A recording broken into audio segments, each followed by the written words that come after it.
I am confused. What in the fever dream did I just watch?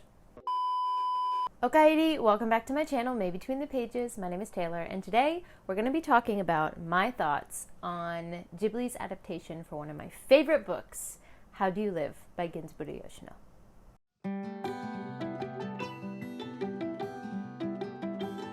If you guys can't tell that I love How Do You Live, I always have it prominently on display behind me on the shelves. I never miss a chance to take it out and show it off, so here it is. I love this book. It is one of my all-time favorites. I have an entire full review for it. I'll have it linked down below.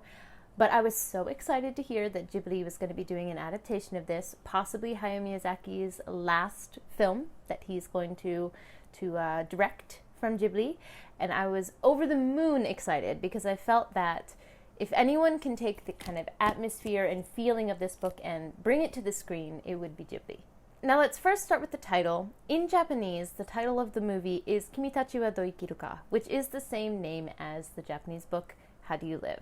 However, in English, they've changed the title to The Boy and the Heron, and honestly, I think that was a good choice, because the movie had absolutely nothing whatsoever to do with this book.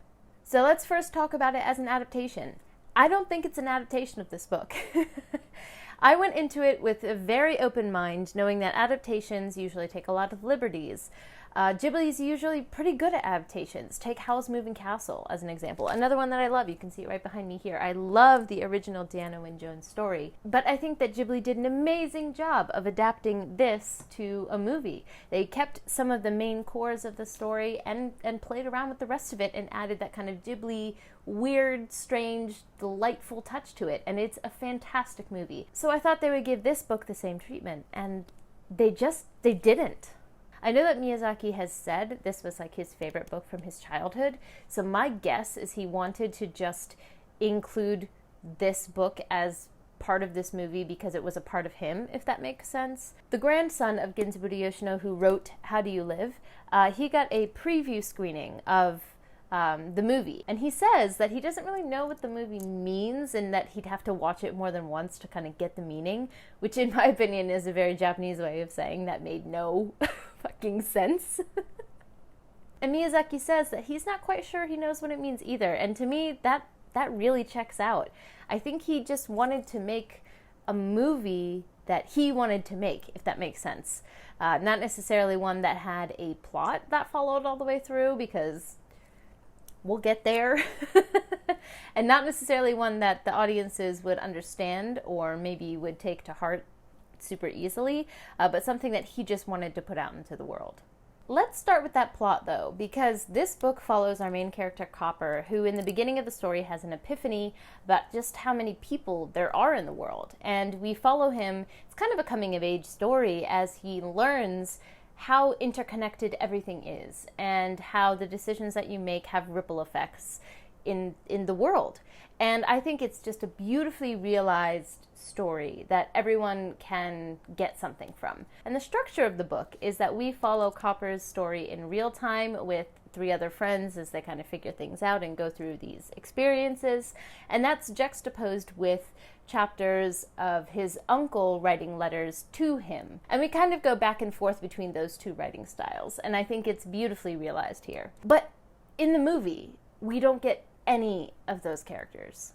Again, it didn't have to be a one-to-one adaptation. I was very open-minded with, the way that they would portray this story. But literally none of the characters from the book are there.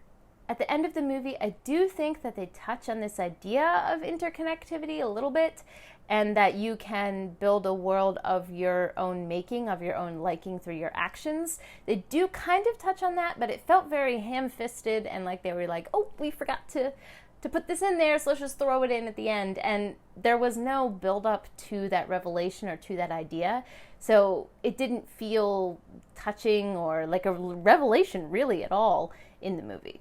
So do I think it's a good adaptation of this book? No, not even a little bit. There's this one point in the movie where it was very clear that we were not going to be adapting this book, and both my husband and I looked at each other, because in that moment we knew, okay, this is definitely not what we thought it was going to be. Now, putting aside the adaptation aspect of this movie, was it just a good movie in general? Well, the quality, as always with Ghibli, was absolutely stunning. They were like, you think you know quality? Check out this audio and this gorgeous animation. I mean, this movie has been in the works for at least 7 years, I think Miyazaki said, and it shows in the quality of the animation.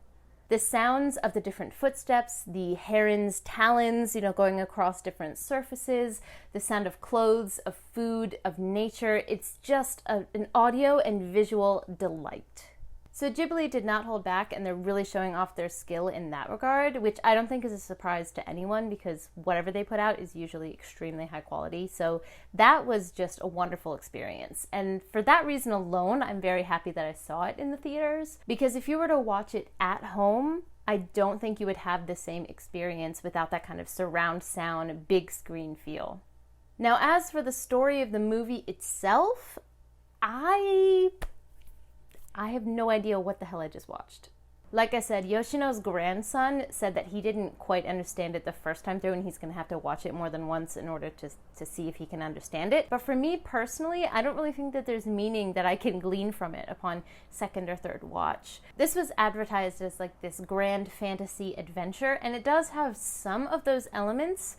There's a lot of whimsy in it, which Ghibli usually does really well. Ghibli does a really good job of balancing whimsy with weird, and it's usually a very good kind of weird. Like, Spirited Away is an extremely strange, weird movie, but the balance between the whimsy and things not making sense and things not really needing to make sense, but the through plot and us caring about the characters kind of carries us through all of that. That balance is beautifully struck. But in this movie, in my opinion, it was completely off. I wasn't invested in the characters at all, except for one. The heron that you see in the movie poster. I don't want to give anything away, but what they do with the heron is extremely interesting. And that was the only character that I actually kind of cared about by the end. But the rest of them, I didn't care, which is extremely rare for me in a Ghibli movie. I feel like they usually do a fantastic job of that. Then again, because it doesn't seem to have a very specific message or meaning ascribed to it, it's very easy to put your own meaning into the story. So there might be some motifs or some, experiences in the movie that connect with others, and I'm so happy for you if that's the case. But for me, it was just a bunch of random sequences put together that didn't seem to have any through line or any connection that I could find. Also, I have a theory after this movie, and that is that Miyazaki hates parrots. If you've watched it and you know what I'm talking about, let me know in the comments down below if you agree, because I personally believe that he is vendetta against them, and something happened in his life to make him hate that creature. To sum all of this up, is it worth seeing the movie? I think if you just completely throw out the fact that it's supposed to be based on this book, which they changed the name in English to completely cut that out, so I think they actually kind of did that for the audience already, the English audience already. So if you cut that out and just go into it seeing it as like a movie on its own, I do think that it's worth seeing because, like I said, it's a visual and audio delight, and I would be interested to see what other people think of it. But for me personally, will I watch it again? Will I engage with the movie again? Probably not. And that's a huge disappointment for me because I went to go see this on opening day. I was so ready. It was a packed theater, so ready to watch it. But when the movie ended, even though it was a packed theater, usually people start talking about the movie after it, or you can hear people kind of having little mini conversations. The entire theater was completely silent because everyone, I think, was trying to process, like, what did I just witness with my eyeballs? And maybe that's the reaction Miyazaki wanted. I mean, granted, some of the motifs in the scenes from that movie have lived rent-free in my head, so I don't know what they mean, but they stuck in there. So maybe that's what he wanted with his last work.